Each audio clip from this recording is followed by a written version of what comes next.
G'day, everyone, and welcome to another Migrating to Australia podcast. Wes down here, and today I'm joined by Josh and Nat Ellis. So, Joshua and Natalie, welcome. Hi, thank you. Thanks for having us on. It's Very welcome. exciting stuff.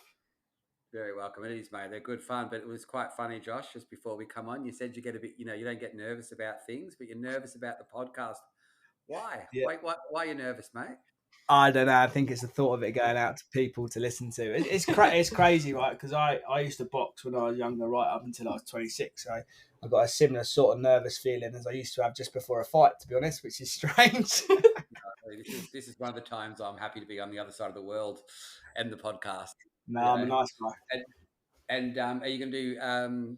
Have you stopped fighting now? Like, have you taken the gloves off for good, or are you going to do it when you're out here? Yeah, long time out of the ring now. Probably coming up for 8 years. Family man now, working and lots of golf. Oh, mate, good, mate. Golf is just golf's good. But with the boxing, it's kind of interesting because I think as you get older, you'll probably get back into it. I know I did a little bit, not to the extent that you did, but when you're 40-ish, mate, you end up doing that for a bit of fitness. Yeah, I think so. Keeps you on your toes, mate. Yeah, and do you know what? I actually looked up some of the local gyms and that where we plan on moving to in Australia, and hopefully one day I can contribute back to the sport and maybe help out with a bit of coaching or something. You never know. Oh, mate, they're everywhere. Honestly, like it's they're absolutely everywhere. The boxing gyms down here, it's really good. And for Australia, like we don't have too many, big names coming out and competing. But it's just, I think it's more of like a fitness thing, sort of get rid of the dad bod and try and like I said, it keeps you on your toes. Let's move away from the boxing. All right, so Josh, you're the main applicant, and you're joined by your wife Natalie. So Natalie, can you just who's in the family and how old are they? So it's 5 of us that are coming over. It's myself and Josh, and we've got 3 little ones. We've got a little girl who will be 6, who's called Ella. Our middle is Oakley. He's 4. He will be 5 when we come. And our youngest, Archie, who is 1.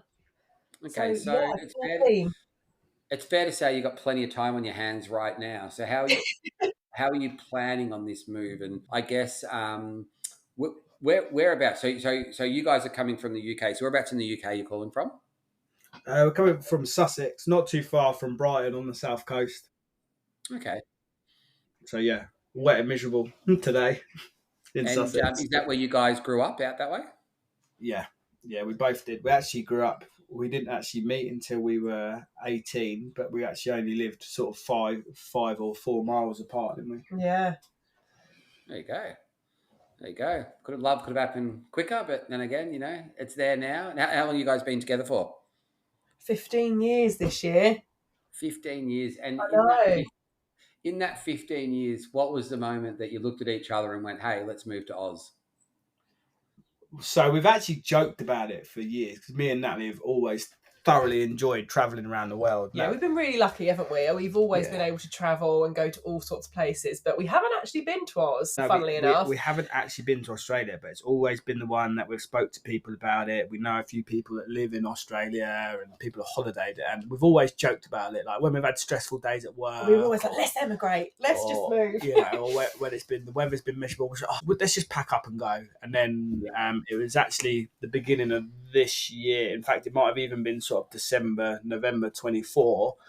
I've had a bit more of a serious conversation about it. And then I come home and I was sort of moaning about working in the wet and the rain and stressed out about the big rat race that we get caught up in here. Matt didn't say too much. And then the next evening when I came home, we were on We had one of your migration webinars, actually, it was. Next thing we were booked on a webinar with you guys. And I was like, this is happening. So we were off. And that was probably And then once we started the process, the beginning and the initial chats and the initial emails, it was just something we were like, this really is going to be us. And it just stuck, didn't it? And ever since, it's just got more and more and more exciting. And now we're waiting for our invite.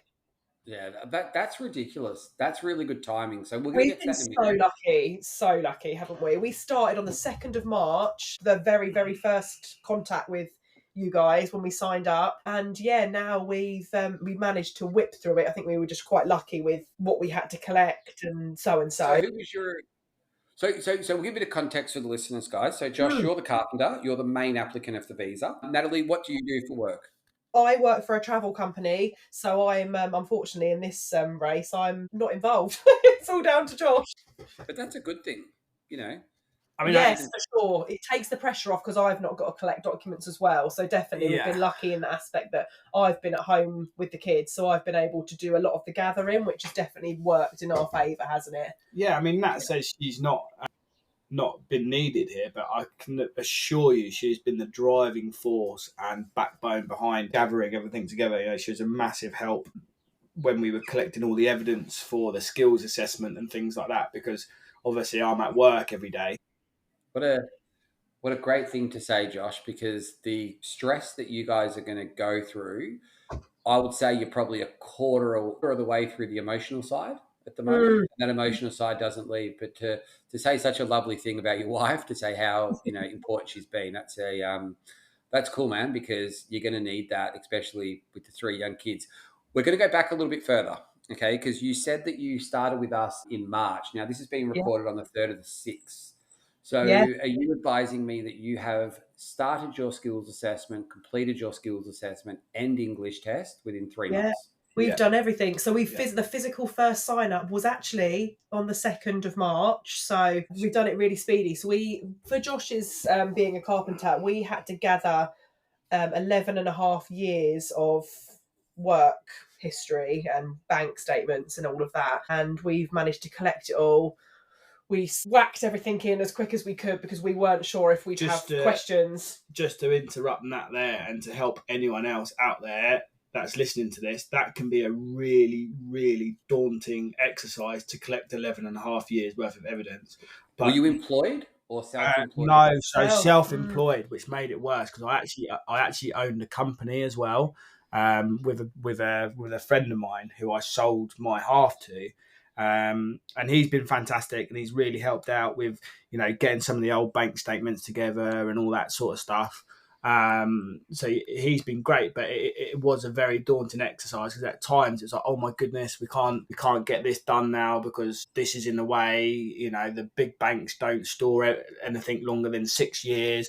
But then the guys at the DUC have been fantastic and saying, well, if you can't do this, then we can use this or try this. And, so there's always a way around it. But there definitely was a few times where we were sort of panicking that we weren't going to get over that hurdle. But yeah, so sorry to interrupt. And it is important to understand the 11 years. So that we're going 3 years to gather the classes training, and then 8 years in the last. Yes, that's it. Points for work.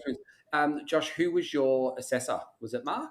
Yeah, I think so. Yeah, we had Will was at the DUC gathering all of our helping us. I must have sent that poor guy so many emails backwards and forwards, but he was always so helpful. Yeah, they've all been great. Everyone that's in. So when I did the assessment, when I went up to Leatherhead, didn't you? Yeah.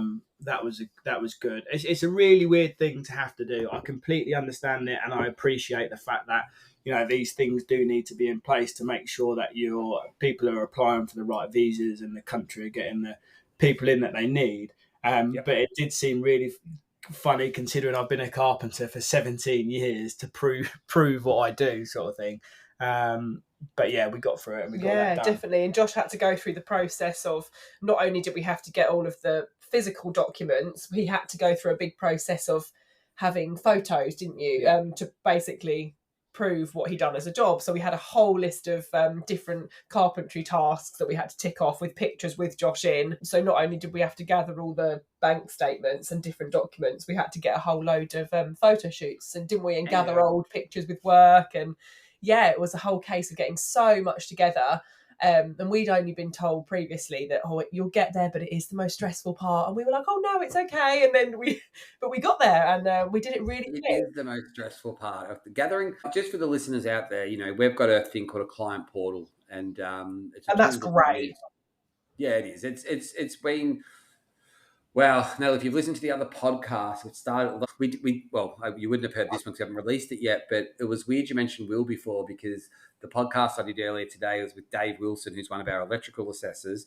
He actually used Will to get him over here to help him with his electrical documents, and then now he's one of our assessors. Will's getting his sunshine today, isn't he? And then so he's like, now it's weird. He goes, now Will sends me all the clients to assess, but and as an electrician, he had to do a practical assessment. Anyway, lots gets to it, but the photos and videos, and obviously on the portal will tell you what you need to get, how you need to get it, and so you got direction. So what was your, because you've done it really quick, because listeners, after he's gathered all the necessary documentation for the skills assessment, the actual, we go back to immigration, deemed incompetent. So he pays the first fee of $1,120 for the documentary assessment, then 2,000 Australian dollars for the technical interview.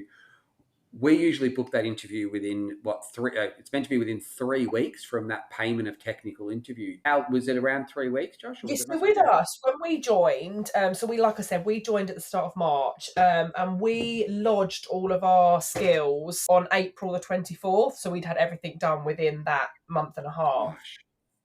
And then we were lucky enough to Josh had all of his documents approved literally 6 days later. I think we've just been so lucky with our timings. And the other thing as well, it has been a bit of a time-sensitive issue because I've got a birthday coming up, which will put me in the next bracket for reducing some points. So when's your birthday? 4th of July. And he hits 33, and obviously, as you know, that drops 5 points, and we didn't want to have to risk losing the points. Yeah. So your colleagues were great at sort of, understanding that situation. I understand that can't be for everyone, but we were lucky enough to explain our situation. And then for you guys to then go, right, okay, let's try and get you to the top of the queue sort of thing. And it did really help out, and it got us there. Yeah, look, it's a credit to our team, but also the fact is that with this new portal and the new system we're working with the Australian Trade Training College on, we are literally doing the technical interviews within 3 weeks. Then we go and advise immigration that person's passed the assessment, advise TRA. And then sometimes we've got to wait, 15 to 25, approximately 15 to 25 days for the outcome to happen.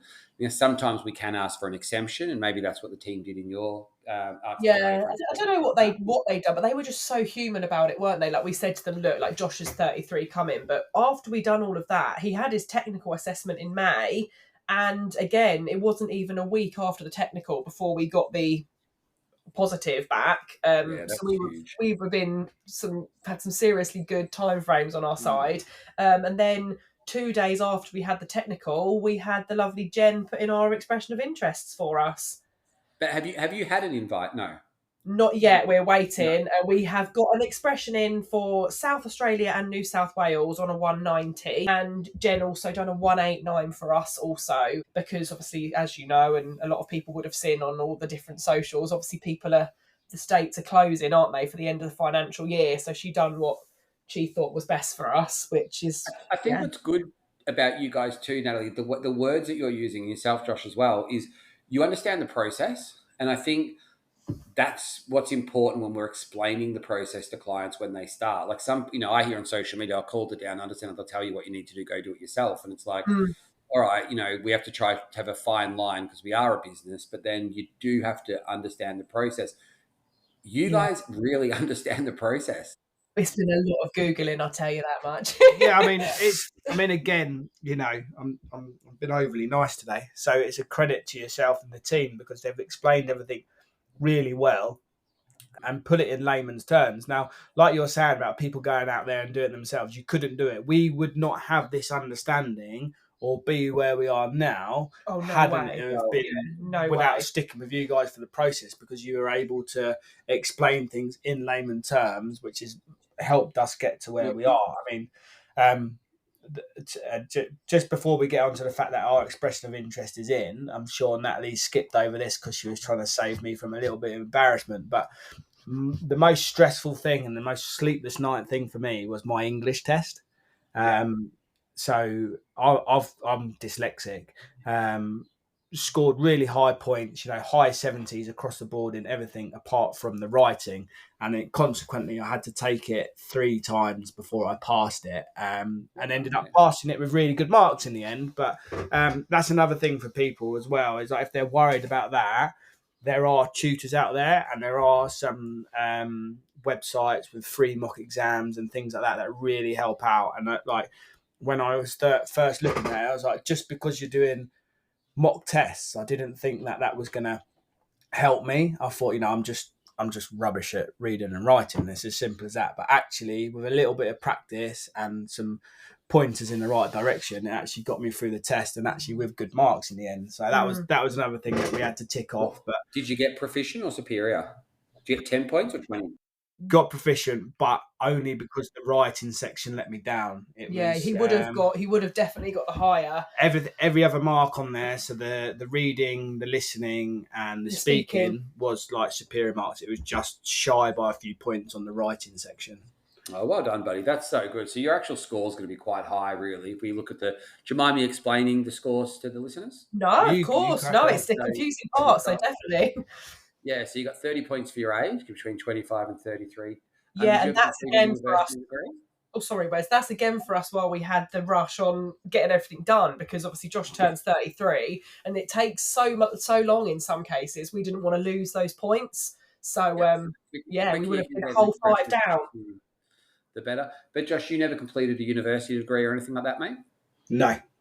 So your highest qualification will be the Australian qualifications. That gives you an extra 10 points by getting all the years of experience. So you're on 40, by getting all the years of experience we need, while we asked for so many years, that gives you 15 points, right? So now you're on 55. 5 points for Natalie's UK passport is 60, and then 10 points for the English test is 70. So you got 70 for a 189 and 75 for a 190.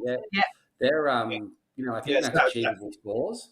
That's really good thing just for the listeners there as well, is the 190 gives you the extra 5 points, which makes it really appealing if you're on that 70 mark, and then you've got the one that you can put your expression of interest in for the 190 to get 75. I think that looks really good.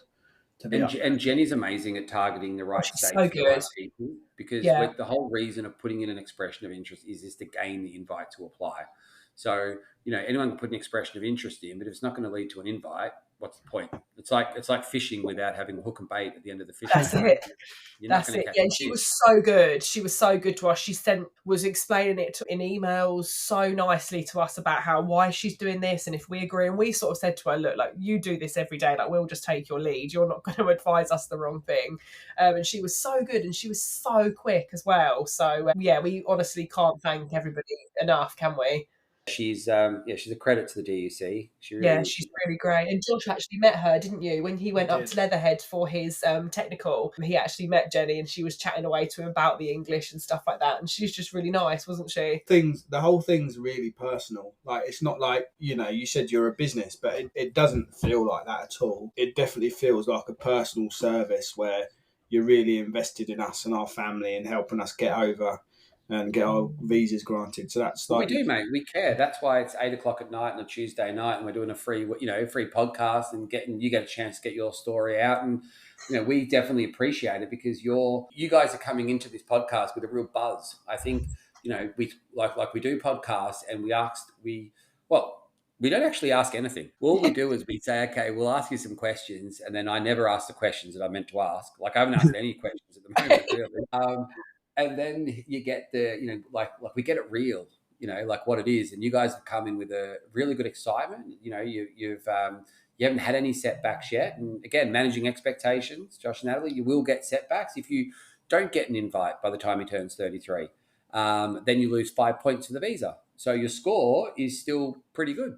Yes, definitely. Your score's still fine. You're not going to get any, you're not going to lose any other points to your 40, but unless you redo the English test, then you're not going to gain any extra points, because you've maxed out your work experience. You're not going to go off and do a university degree. So, there's not going to learn a foreign language. There's like the fact is there that where you're at's good, but that energy you're bringing is important. And I tell you what, it's sort of an energy that I relate to being Australian about.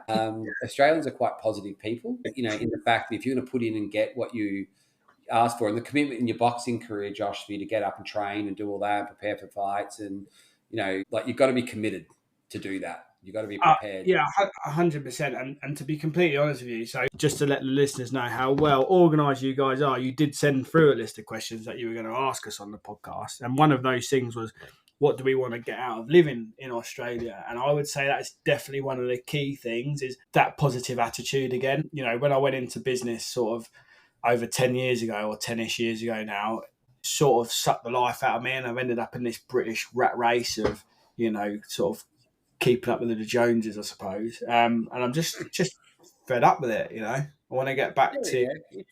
It happens, it is hard. And so, all right, so look, let's crack on with this. So you're the Carpenter, English test, skills assessment. You had challenges with the English test, but I think you smashed those challenges by doing it 3 times really quickly as well. To have a skills assessment English test done, resulted back and have an EI in within 3 months is incredible.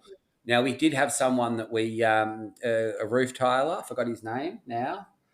I feel guilty about forgetting his name. We did a podcast with him. He actually got his whole visa granted in 6 months. Wow. I mean, that would be the dream, wouldn't it? Yeah, that's like things. But what you've done is incredible. So it was a mutual idea to move to Australia because you've never been here before. You know how you said, like, I'm going to ask this question, what do you want to get a living in Australia? Natalie, for you, what would it be like if you living in Australia? And firstly, whereabouts are you planning on moving to? So we're planning to move to Perth. Depends sort of, we don't know where roughly. Luckily, with going for the 190, you don't actually have to reside in the state that obviously invites you, which obviously I think is quite nice for people to know, because obviously we haven't done Western Australia, but we're hoping Perth. If anything changes, we're open, aren't we, Josh? So yeah, it's okay. We are open. We're definitely looking. If we get nominated by a state, then yeah, we're definitely going to go there and check it out for a while. 100%, yeah. Yeah, we're hoping North Perth, aren't we? But we're open. We don't really mind. We've looked at like Alkmaar, Yanchep, all the nice coastal suburbs. So we're quite open-minded people, so we're not going to Have you got friends and family out this way, or in Australia? We don't have any family out there, but we have family in right the other side of Oz, don't we? Queensland and Gold Coast area, but we do have friends in Yanchep actually. So we do have some people to touch base with. What makes you think Western Australia is the state that's going to match your family? Fear of sounding like a teenager. It's the vibe. I think we're vibing with it. We're just it just clicked to us, didn't it? We felt like it matched our lifestyle more. We're quite relaxed. We like outside lifestyle. We're a lot more slower pace than the city life. I think it works for the kids as well, especially at that age going over there. I think looking at it and looking at the coast and looking at the activities and the schooling, it's not massively overcrowded and all that sort of stuff. I think you should have a look at the relocation hub. And yes, yeah. So you go on the relocation hub, click the state of Western Australia, and you'll see heaps of things that the kids can do. And it's like heaps of other about it. Beg your pardon? Is it Joey Club? Oh yeah, we've got the Joey Club. Yeah, I saw that and I thought, that's really sweet. We have actually looked on there as well. That again, it's a great website. So we've got a lot of information. If they do colouring in, if the younger ones, Ella's only 6 as well, she'll do colouring in for sure, and Archie's a bit young. But if you get Ellie and Oakley, they can do some colouring in. You can win prizes. There's sponsors and all that for them. It's kind of cool. But the whole intent of why we set that up was to sort of let you guys know what other families do on weekends and everything. So it gives you a chance, if you've never been to Australia, to sort of look at things that you may not know or that aren't spoken about that someone has done as a migrant. Yeah. And the idea is that, when you get to Oz, and if it's WA, then you can return the favour for the next, Josh and Natalie that are bringing their kids over, and you can give some input on there. Because, that's what it's about. It's about trying to establish what it's going to be like. Because WA, one of the benefits, I think, of living in WA, now I'm in Victoria, is that flight. I know you and Lisa spoke about, she mentioned she was going back home for a month. Yeah. But that the direct from London. That one flight. Yeah, the direct flight. Like that's a winner, isn't it? Yeah, we live quite near Gatwick, being on the south coast, and they do a direct from Gatwick to Perth, and it's like 16 and a half hours. So that's obviously a massive... It's a massive plus. Mate, I would do that with 3 young kids. No stopovers. Without the stopovers, it makes it a lot easier. I don't mean to show off, but we done Mexico in February with all 3 of them, and we did 11 and a half hours. That's 11 and a half hours, and we did not hear a peep out of one of them. Yeah, that's good, because if you time it, Geez, man, imagine that. You time it that you keep them up a little bit, get a night flight. They can have a little bit of fun, be new to them being on a flight, or a secondary flight, third flight, whatever, and then they can sort of sleep through. Because once they dim those lights and you get that plane atmosphere when everyone's quiet, and it's like everyone knows it's bedtime. Do you know what I mean? No matter how old you are, you know it's bedtime, and they can get a good 8 hours sleep, mate. You're laughing because that was a big thing for us.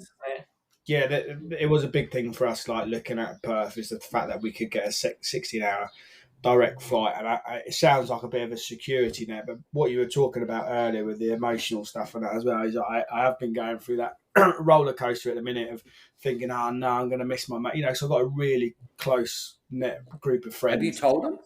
Yes. Yeah. Everyone's been great, haven't they? We've had so much support, which is really, really nice. But how did you tell them, guys? What did you do? Did you make it special for them, or was it just more like? Not really. No, we just sort of told them, didn't we? Yeah, not really. Because as you can probably tell, especially me, my mouth runs away with myself. So very much heart on my sleeve, and I just by the way, we went round to see our parents and stuff. And like our that. close friends. Our close friends. How did they take it? How did I was about to say the olds take it. I hardly know you guys. The Australia, old ones. the parents is the olds. How did the parents take it? Amazing. They've all been so good. We've had so much positive, and they're all straight away, oh well, we're going to come over, and they're planning their trips. Do you know what? I'm going to be completely transparent and honest. The worst person who I expected to be the best was my dad. Yeah. He didn't take it well at all to start with. Gonna miss you, mate. Yeah. Well, me and him get on really well. We didn't it is a bit of a funny upbringing, but as soon as I sort of hit mid to late teens, we started going out on motorbikes together and all that sort of stuff. We get on like a house on fire now, do a few holidays on bikes and stuff like that, and then so he wasn't too keen on it to begin with. Now he's planning on us taking him to the AFL games and all sorts. When you go around his house now, right, he's got YouTube on and he's got AFL games on. He's got snorkeling on the West Coast on. He's got Yanchep National Park on. Do you know what I mean? He's getting super involved now. But at the beginning, it was like, why are you doing this? Yeah. And when you come to Oz and you follow the AFL guys, do yourself a favour and go for the Mighty Magpies. You'll be tempted to go for the Eagles or Fremantle, the WA clubs. And to be honest, you probably should go for the WA clubs. But hey, we'll take your lead. It's fine. Always nice to plug the Mighty Magpies. We're on top of the ladder at the moment. Looking good. So, but it's it's a big part of life, the footy and sport and everything. Like when you listen to the other podcasts, it's all the reasons why people come to us, that outside living and that's everything for us, is sport, water sports, the fishing, mate. If you like golf, don't get him started. Yeah, I mean, to be honest with you, we've been looking in the suburbs near golf clubs, and I'm like, oh my goodness. The fact that there's Sun City Golf Club right next to Yanchep, that's a big plus for me. It's just crazy, But the outdoor lifestyle is one of the biggest reasons why, isn't it, for us? Raising the kids outside, and it's a huge factor for sure. Have you looked at work, guys? Have you looked at the cost of living? Have you looked at housing? Are you guys selling a property? Are you guys our house is on the market at the minute. We actually had an offer this week on our house.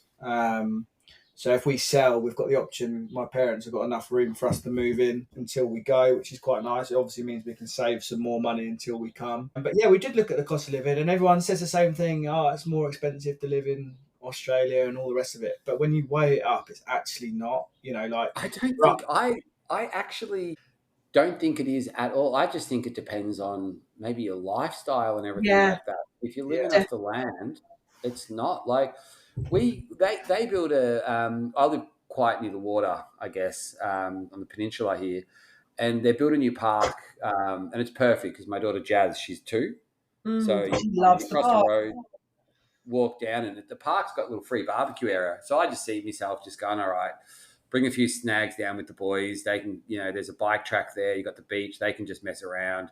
I mean, it'll be pretty busy. It's only it's probably got 2 hot plates on it. It hasn't officially opened yet, so I haven't had a good chance to look at it. But you just think, well, you could just go down, bring a handful of snags, a couple of bits of bread, bit of tomato or a bit of ketchup or sauce. I'm not sure what you call it in the UK. And then, mate, Jazzy can have a bit of a play in the play equipment. Kids can go for a swim on their scooters and do whatever they want to do on the bike track, and Dad can be cooking snacks. Yeah. Come back in an hour and a half, 2 hours. Mum's had a break, and cost me nothing. That's perfect, right? Honestly, that is the dream. That is the dream. It's reality, though, guys. That's the lifestyle you can do. So the cost of living is so interesting to be interesting to see what Lisa comes back with. I'm going to ask her, I'm going to task her to see if she can go around to a few shopping centres, maybe in Tesco's and that in the UK. Or well, we were watching obviously social media for us at the minute. Our algorithm is just full of Aussie stuff, and we were like someone was bringing up the price of chicken and that, and we actually could they were saying how it's a little bit expensive, and I said to Nat, because I was sitting down, I said to Nat, grab that chicken out of the fridge, and per kilo the chicken price was the same. I just think it's weird. We pay $10 Australian in Woolworths, which is equivalent to like a Morrison's, I guess. Yeah. $10, you get a barbecue chook. Yeah. Might go to 12 depending on the shop. $12, a fully cooked barbecue chicken, and they even put stuffing in it, which is delicious because, for $12, I couldn't imagine getting a I mean, I might be wrong, but can you get a... No, I don't think you would, Like, obviously, there's 5 of us at home.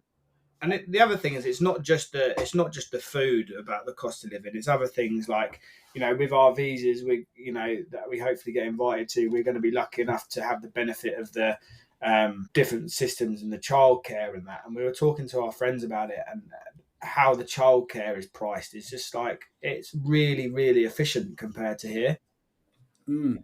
It's just little things like that. And like you say, like the lifestyle, instead of, if we want to, most weekends here, if we go out, it costs a fortune to go out because you have to pay to get into somewhere, especially if it's raining out. So you want to get inside, pay for parking, you go out for dinner, and it costs a fortune. Whereas, like you say, you get a couple of sausages, you go down to the local barbecue, swim in the sea, go in the park, and it's not cost anything, I think beer's expensive here. I always think when I go back to the UK and I'm like, I remember when I first came here, I was like, why did I pay that amount for that tiny little beer?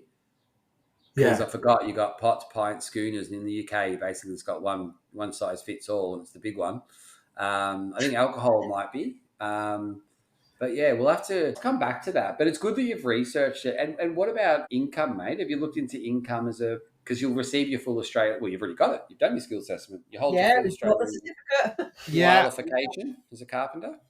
I've looked at it. We've both obviously looked at it. I know a builder, so my uncle's wife's brother.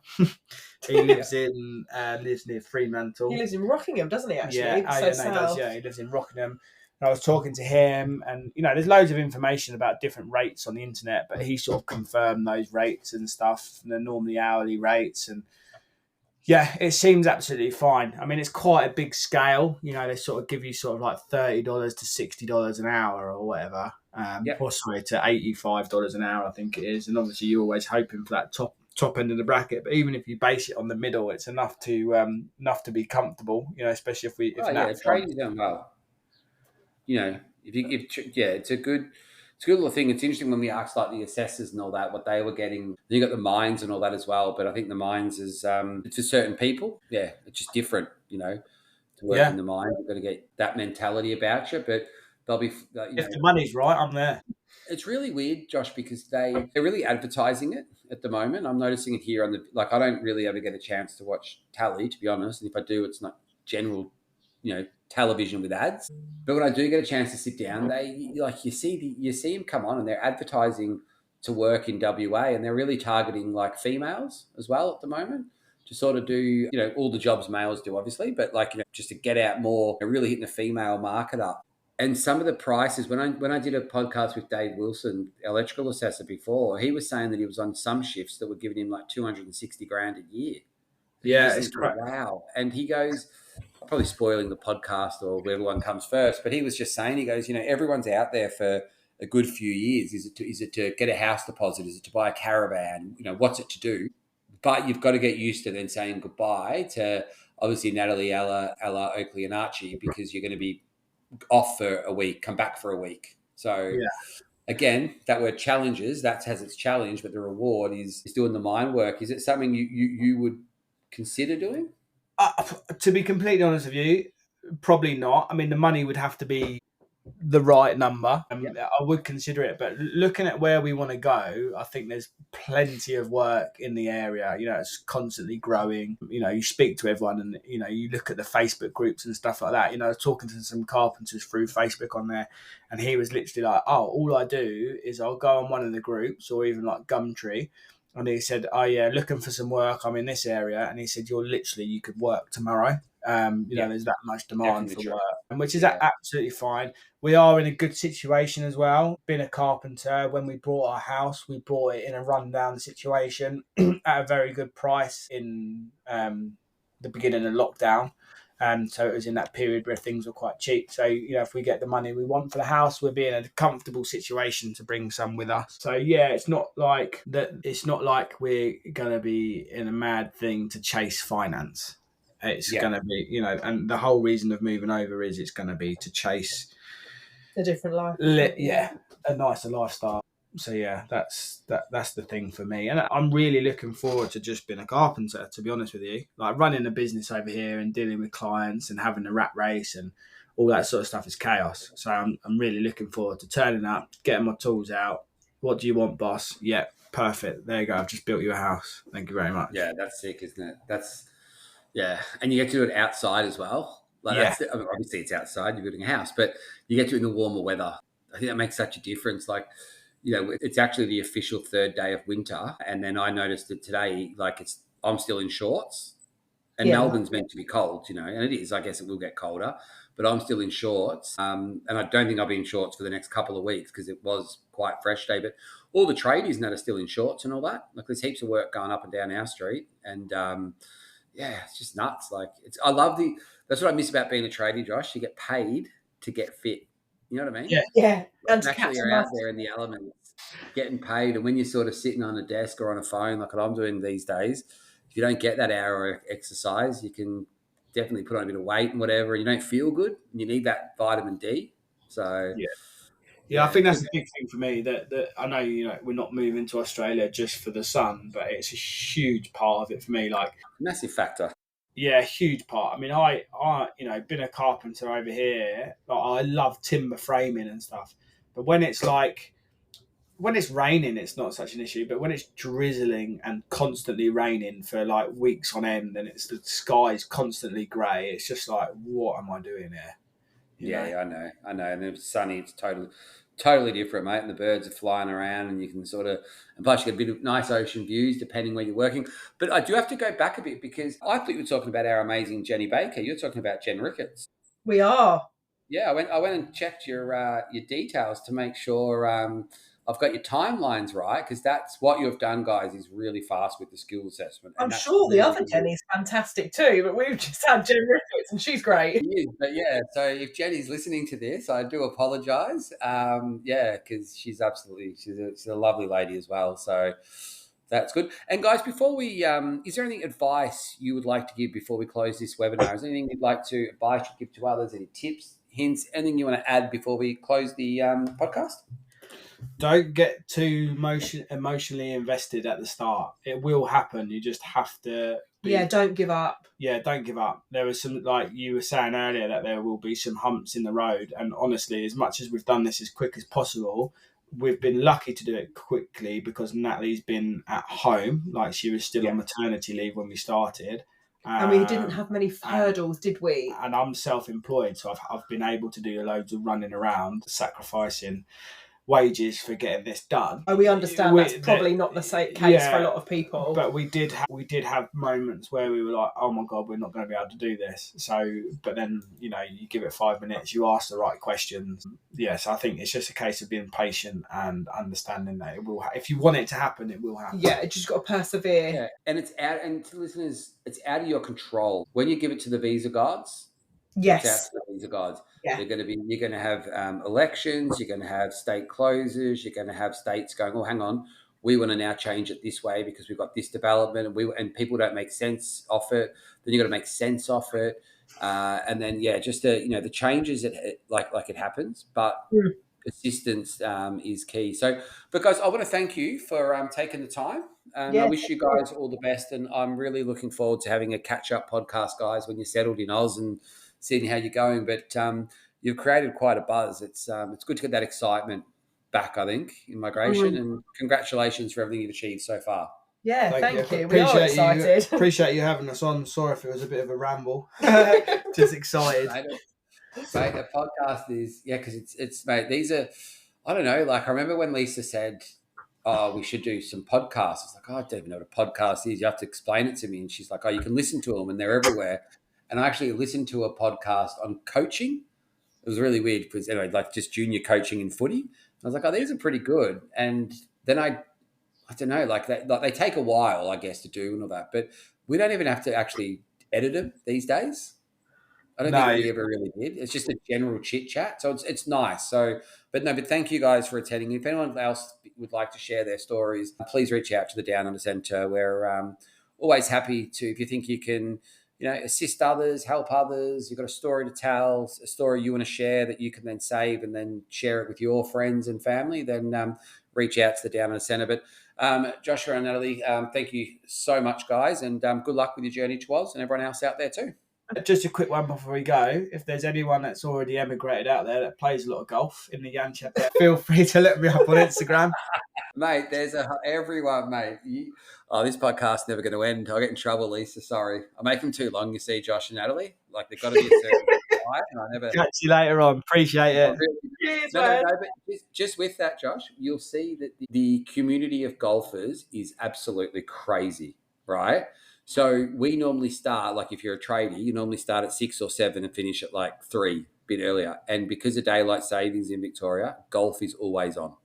It is always on. You'll find yourself in a WhatsApp group and then you get to know when people are having their golf days and whatever. And it's, if I had more time, it's hard with, same as you guys, 3 young kids and the business, but oh God, I can't wait for the day that I can sort of kick back and really enjoy golfing. So yes, if you are a golfer, do reach out to Joshua and put it in the DUC club, mate. When you get out there, there'll be just put it out there, Wes. You could make it part of your work. You could do some networking for the DUC as golf days, and head out to WA. I probably should, but I hate to lose in front of all you guys as well. I can't lose to the English, mate. We don't do it in the cricket. We don't want to start now in golf. So here we go. Right, it's been lovely talking to you. Good on you guys. Thank you so much, and we'll catch you on the next podcast, guys. Thank you. Cheers, Wes. Bye.